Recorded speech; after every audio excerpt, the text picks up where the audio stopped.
لله رب العالمين والصلاة والسلام على سيدنا وحبيبنا محمد وعلى آله وأصحابه أجمعين. فضل العشر الأوائل من ذي الحجة. ذو الحج மாதத்துடைய முதல் 10 நாட்களின் சிறப்புகள். கண்ணியத்துக்குரியவர்களே, அல்லாஹ் ரப்புல் ஆலமீன் இந்த சமூகத்திற்கு செய்த மிகப்பெரிய அருள் என்னவென்றால், அல்லாஹ் ரப்புல் ஆலமீன் நன்மையான மாதங்களையும் நன்மையான நாட்களையும் நன்மைகளை அதிகப்படுத்தி தரக்கூடிய விஷயங்களையும் தீமைகளை அழிக்கக்கூடிய காரியங்களையும் அல்லாஹ் இந்த சமூகத்துடைய வாழ்நாளை அல்லாஹ் சுருக்கி இருந்தாலும் அந்த வாழ்நாளுக்குள் அல்லாஹ் அதிகப்படுத்தி தருகின்றான். ரமதான் முடிந்தால் அடுத்த நன்மைகள், அந்த மாதம் முடிந்தால் அடுத்த நன்மைகள் என்று அல்லாஹ் ரப்புல் ஆலமீன் ஒவ்வொரு மாதமும் சில நாட்களை அல்லாஹ் கணக்கிட்டு அந்த நாட்களில் அல்லாஹ் ரப்புல் ஆலமீன் அருள் செய்து மூமின்களுடைய ஈடேற்றத்திற்கு அல்லாஹ் ரப்புல் ஆலமீன் உதவி செய்கின்றான். கண்ணியத்திற்குரியவர்களே, அந்த அடிப்படையில் ரமதானுடைய மாதத்திற்கு பிறகு அல்லாஹ்விடத்திலே மிக கண்ணியமான, அல்லாஹ்விடத்திலே மிக சிறப்பு பெற்ற நாட்களை இன்ஷா அல்லாஹ் நாம் அடையப் போகின்றோம். அந்த நாட்கள் தான் துல்ஹஜ் மாதத்துடைய முதல் 10 நாட்கள். அல்லாஹ் ரப்புல் ஆலமீன் அவனுடைய புத்தகம் அல் குர்ஆனிலே சூரா ஹஜ்ஜுடைய 28வது வசனத்திலே ஹஜ்ஜை பற்றி இப்ராஹிம் அலைஹிஸ்ஸலாம் அவர்களை அறிவிக்க சொல்லுகின்றான். அப்போது அல்லாஹ் ரப்புல் ஆலமீன் ஹஜ்ஜுக்கு வருபவர்கள் செய்யக்கூடிய காரியத்தை பற்றி சொல்லும் பொழுது கணக்கிடப்பட்ட அந்த நாட்களில் அவர்கள் அல்லாஹ்வை புகழ்வார்கள். இமாம் இப்னு அப்பாஸ் ரலியல்லாஹு அன்ஹுமா கணக்கிடப்பட்ட நாட்களில் அல்லாஹ்வை புகழ்வார்கள் என்று அல்லாஹ் கூறுகிறானே, அந்த கணக்கிடப்பட்ட நாட்கள் எதுவென்றால் ஐயாமுல் அஷ்ர் அல் அவாயில் மின் துல் ஹிஜ்ஜா, துல்ஹஜ் மாதத்துடைய முதல் 10 நாளைத்தான் அல்லாஹ் இங்கே குறிப்பிடுகிறான் என்று இப்னு அப்பாஸ் ரலியல்லாஹு அன்ஹுமா அவர்கள் சொன்னார்கள். அல்லாஹ் ரப்புல் ஆலமீன் சூரத்துல் ஃபஜ்ரை ஆரம்பம் செய்கிறார். வல் ஃபஜ்ர் வலயாலின் அஷ்ர், அந்த 10 நாட்கள் என்று அல்லாஹ் ரப்புல் ஆலமீன் சத்தியம் செய்கிறானே, அது என்னவென்று முஃபஸ்ஸிர்கள் எல்லோரும் விளக்கம் சொல்லும் பொழுது அந்த நாள் துல்ஹஜ் மாதத்துடைய முதல் 10 நாள் என்று பெரும்பான்மையான அறிஞர்கள் விளக்கம் சொல்கிறார்கள். இந்த துல்ஹஜ் மாதத்துடைய முதல் 10 நாளுடைய சிறப்பை புரிவதற்கு அல்லாஹ்வுடைய தூதருடைய இந்த ஒரு ஹதீஸை அறிந்தாலே போதும், எமக்கு அது போதுமானது. புகாரி ரஹிமஹுல்லாஹ், அபூ தாவூத், திர்மிதி போன்ற கிரந்தங்கள் எல்லாம் பதிவு செய்யப்படுகிறது.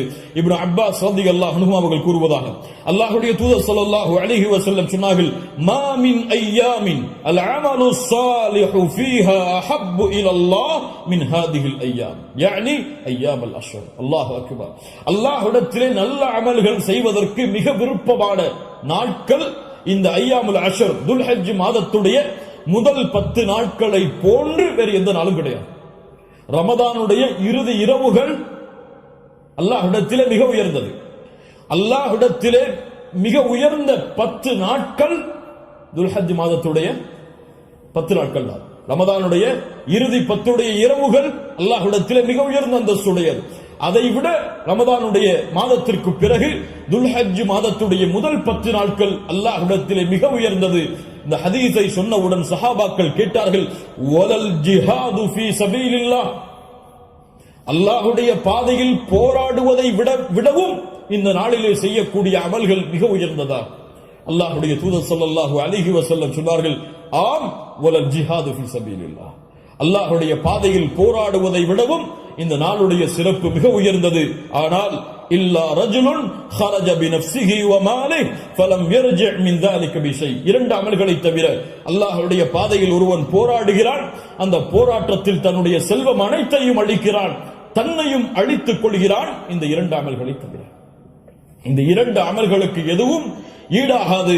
இந்த 2ஐ தவிர மற்ற இருக்கக்கூடிய அனைத்து அமல்களை விடவும் இந்த துல்ஹஜ் மாதத்துடைய முதல் 10 செய்யக்கூடிய அமல்களுடைய அந்தஸ்து உயர்ந்தது என்று அல்லாஹ்வுடைய தூதர் முஹம்மது ரசூலுல்லாஹ் ஸல்லல்லாஹு அலைஹி வஸல்லம் சொன்னார்கள். ஏன் இமாம் ஹாஃபிஸ் இப்னு ஹஜர் அல் அஸ்கலானி ரஹிமஹுல்லாஹ் அவர்கள் சொன்னார்கள், ஏன் இந்த 10 நாட்கள் சிறந்தது? அல்லாஹ் ரப்புல் ஆலமீன் அமல்களுடைய தாய்களை எல்லாம் இந்த நாட்களில் வைத்திருக்கிறார். வேறு எந்த நாட்களிலும் செய்ய முடியாத அமல்களை அல்லாஹ் இந்த நாளிலே வைத்திருக்கிறார். ஏன்? இந்த நாளில், இந்த 10 நாட்களில் அல்லாஹ்வை தொழலாம், இந்த 10 நாட்களில் அல்லாஹ்விற்கு நோன்பு இருக்கலாம், இந்த 10 நாட்களில் சதகா செய்யலாம், இந்த 10 நாளில் அல்லாஹ்விற்கு அறுத்து பலியிடலாம், இந்த 10 நாளில் வேறு எந்த நாளிலும் செய்ய முடியாத ஹஜ்ஜை நிறைவேற்றலாம்.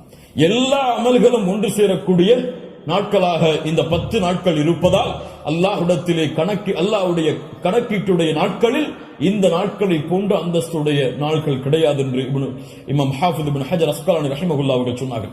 இந்த நாட்களில் நோன்பு வைக்கலாமா? இதில் வரக்கூடிய 10 நாளில் 10வது நாள் நோன்பு வைப்பது ஹராம். ஏன்? ஈதுடைய நாள்.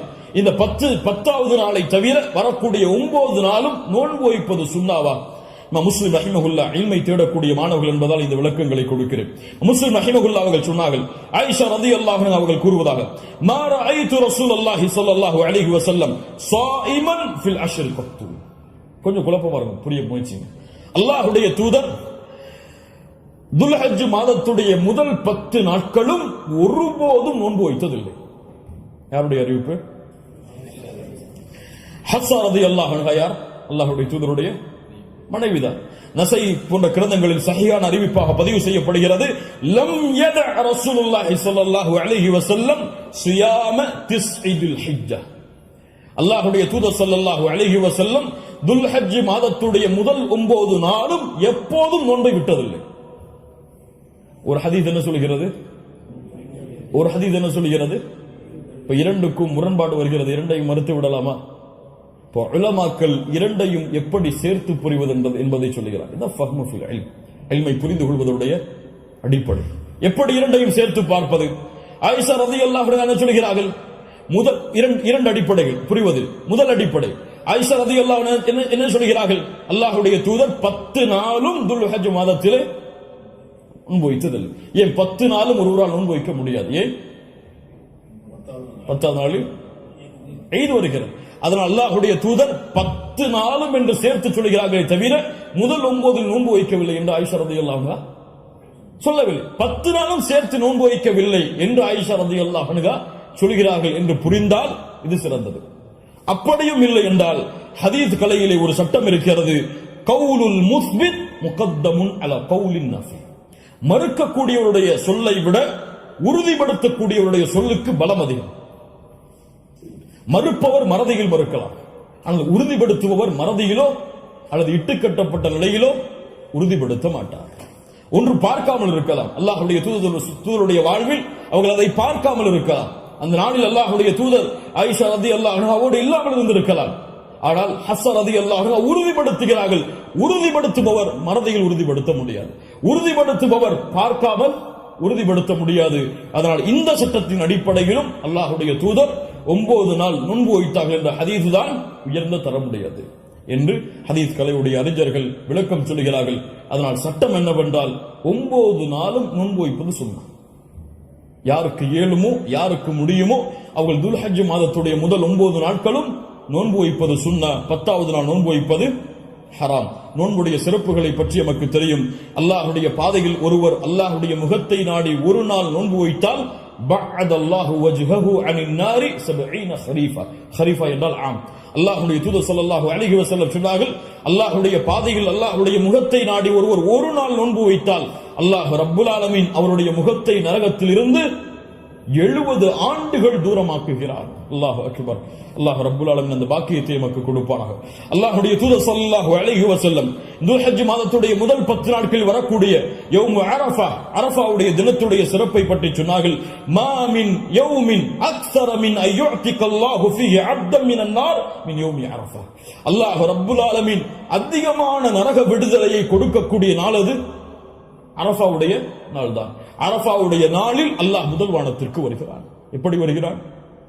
ஏன் வருவான் தெரியாது. அல்லாஹ் வருவான், அல்லாஹ் வருவான். அவன் விரும்புகின்ற முறையில் அல்லாஹ் வருவான். என்ன செய்வான்? கேட்பான், மா இவர்கள் எதை விரும்புகிறார்கள்? மா அராத ஹவுலா, இவர்கள் எதை விரும்புகிறார்கள்? வேறொரு ஹதீஸிலே அல்லாஹ் ரப்புல் ஆலமீன் அங்கே கூடியிருக்கக்கூடிய எல்லோருக்கும் அல்லாஹ் மன்னிப்பை வழங்குவான்.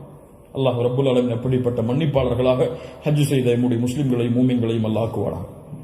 அல்லாஹ்வுடைய தூதர் ஸல்லல்லாஹு அலைஹி வஸல்லம் சொன்னார்கள், அரஃபாவுடைய அந்த இடத்தில் ஒன்று கூற முடியாத மூமின்களை, ஹஜ்ஜுக்கு செல்ல முடியாத மூமின்களுக்கு அல்லாஹ்வுடைய தூதர் சொன்னார்கள், சியாமு யௌமி அரஃபா, அரஃபாவுடைய நாளில் நோன்பு வைப்பது அவருடைய முன் சென்ற ஒரு வருடத்துடைய பாவத்திற்கும் பின் சென்ற ஒரு வருடத்துடைய பாவத்திற்கும் பாவ மன்னிப்பாக இருக்கும். அல்லாஹ் அக்பர். முன் சென்ற வருடத்துடைய ஒரு வருட பாவம், பின் சென்ற வருடத்துடைய ஒரு வருட பாவத்திற்கு மன்னிப்பாக அமையும் என்று அல்லாஹ்வுடைய தூதர் ஸல்லல்லாஹு அலைஹி வஸல்லம் சொன்னார்கள். அல்லாஹ்வுடைய தூதர் ஸல்லல்லாஹு அலைஹி வஸல்லம் சொன்னார்கள், அஃதலுத் துஆ துஆஉ யௌமி அரஃபா. துஆக்களில் மிக சிறந்தது அரஃபாவுடைய தினத்தில் கேட்கப்படும் துஆவாகும். அல்லாஹ்வுடைய தூதர் ஸல்லல்லாஹு அலைஹி வஸல்லம் சொல்லிவிட்டு சொன்னார்கள், நானும் எனக்கு முன்னால் சென்ற நபிமார்களும் கூறிய வார்த்தைகளில் மிக சிறந்தது எது? லா இலாஹ இல்லல்லாஹ் வஹ்தஹு லா ஷரீக லஹ்.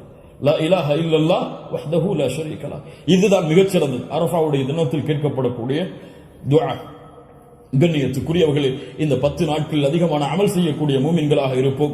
இந்த 10 நாளை எப்படி கண்ணியப்படுத்த வேண்டுமோ அந்த கண்ணியப்படுத்தினால் அல்லாஹ் ரப்புல் ஆலமீன் இந்த நாட்களுக்குரிய கூலியை எமக்கு கொடுப்பான். இறுதியாக சுருக்கமாக 5 நிமிஷம் உதுஹியாவுடைய ஒரு சிறிய சட்டத்தை மட்டும் கூறிவிட்டு இந்த 10 நாட்களில் அடங்கி இருக்கக்கூடிய இந்த உதுஹியா என்ற கடமையுடைய ஒரு சிறிய சட்டம் என்னவென்றால், அல்லாஹ் ரப்புல் ஆலமீன் உதுஹியா என்றால் அல்லாஹுடைய பெயரை கொண்டு அல்லாஹுடைய முகத்தை நாடி ஒட்டகத்தையோ மாட்டையோ ஆட்டையோ யௌமுன் நஹர் யௌமுல் ஈத் அன்று அல்லது அய்யாமுத் தஷ்ரீக் அதற்கு தொடர்ந்து வரக்கூடிய 11, 12, 13 இந்த நாட்களில் அல்லாஹ்வை நெருங்குவதற்காக இந்த 3 விலங்கினங்களையும் அறுத்து பலியிடுதல் தான் உதுஹியா. அல்லாஹ் ரப்புல் ஆலமீன் கூறுகிறான், இன்னா அத்தய்னாக அல் கௌசர். அல்லாஹ் ரப்புல் ஆலமீன் நபியே கௌசர் என்ற தடாகத்தை உமக்கு வழங்குகிறான். அதனால் ஃபஸல்லி லிரப்பிக வன்ஹர், அல்லாஹ்வை தொழு, அல்லாஹ்விற்கு அறுத்து பலியிடுங்கள். வன்ஹர் வஸ்பஹ், அல்லாஹ்விற்கு அறுத்து பலியிடுங்கள் என்று அல்லாஹ் ரப்புல் ஆலமீன் கட்டளையிடுகிறான். இந்த உதுஹியாவுடைய விஷயத்தில் உலமாக்கள் மத்தியிலே கருத்து வேறுபாடு இருக்கிறது.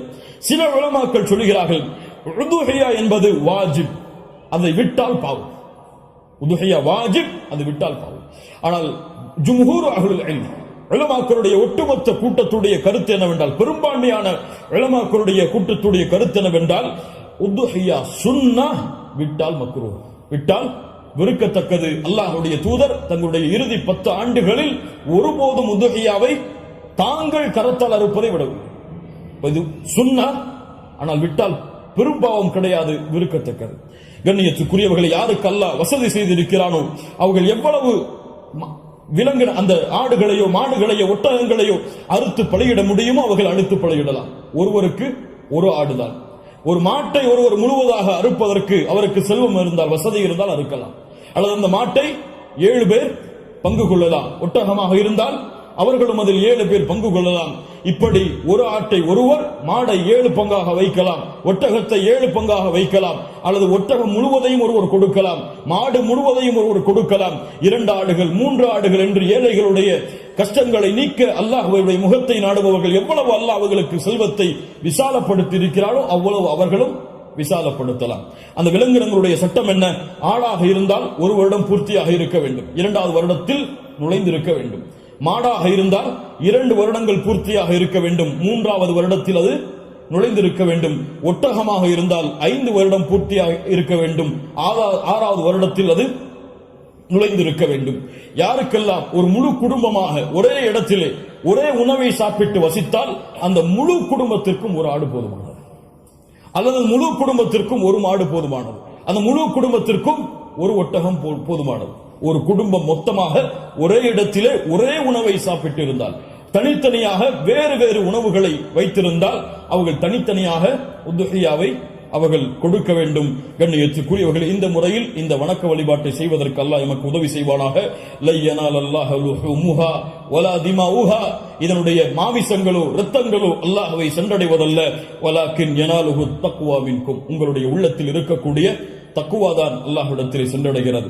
கண்ணியத்துக்குரியவர்கள், நபி இப்ராஹிம் அலைஹிஸ்ஸலாம், இஸ்மாயில் அலைஹிஸ்ஸலாம் அவருடைய தியாகத்தை நினைவு கூறும் பொருட்டு இப்ராஹிம் அலைஹிஸ்ஸலாம் தன்னுடைய மகனை அல்லாஹ் அறுக்க கட்டளையிட்ட போது, நான் அறுக்க தயாராகிறேன் என்று இப்ராஹிம் அலைஹிஸ்ஸலாம் அல்லாஹ்விற்காக தன்னுடைய அல்லாஹ்வுடைய கட்டளையை ஏற்க துணிந்ததை போன்று, யா அல்லாஹ் நீ கூறினால் எதையும் செய்வதற்கு நான் தயார் என்ற தன்மையை வெளிப்படுத்துவதற்கு தான் இந்த யௌமுன் நஹர் யௌமுல் ஈதுடைய தினத்தில் ஆடுகளையோ மாடுகளையோ ஒட்டகங்களையோ அறுக்கக்கூடிய கட்டளை அல்லாஹ் கொடுத்திருக்கிறான். இது ஒரு சடங்காகவோ சம்பிரதாயமாகவோ இல்லாமல் அல்லாஹ்விற்காக செய்யப்படக்கூடிய வணக்க வழிபாடாக எண்ணி இன்று நிய்யத்து வையுங்கள். அல்லாஹ் எனக்கு கொடுத்த செல்வத்தின் அடிப்படையில் இன்ஷா அல்லாஹ் இதை நான் விசாலப்படுத்துவேன். என்னால் எவ்வளவு முடியுமோ அவ்வளவு அல்லாஹ்வுடைய பாதையில் அறுத்து பலியிட்டு ஏழைகளுக்கும் நானும் அதிலிருந்து உண்பேன். கண்ணியத்துக்குரியவர்களை, சிறந்தது என்னவென்றால் நாம் வாழக்கூடிய இடங்களில் அறுத்து பலியிடுதல் தான் சிறந்தது. நாம் வாழாத ஊர்களில் அறுத்து பலியிடுதல் சிறந்தது கிடையாது, உலமாக்களுடைய குர்ஆன் சுன்னாவுடைய ஆதாரங்களின் அடிப்படையில். அதனால் நாம் அறுத்து முழுவதுமாக நாம எடுத்துக்கொள்ளலாம், அல்லது ஏழைகளுக்கு முழுவதுமாக கொடுக்கலாம், உறவினர்களுக்கு முழுவதுமாக கொடுக்கலாம். இதிலே ஹதீஸ் அடிப்படையில் தெளிவான ஆதாரங்கள் எவ்வளவு பங்குகளை வைக்க வேண்டும் என்பதற்கு கிடையாது.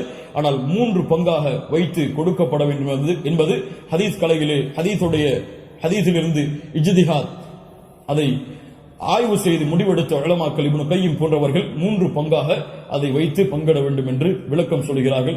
இன்ஷா அல்லாஹ் அதுவும் சிறந்ததுதான். ஒரு பங்கு எமக்கு, இன்னொரு பங்கு உறவினர்களுக்கு, இன்னொரு பங்கு ஏழைகளுக்கும் கொடுத்து உதவலாம், அல்லது பங்குகள் முழுவதுமாக ஏழைகளுக்கும் கொடுக்கலாம், அதிலிருந்து நாமும் முழுவதுமாக சாப்பிடலாம். இதில் எந்த தவறும் கிடையாது.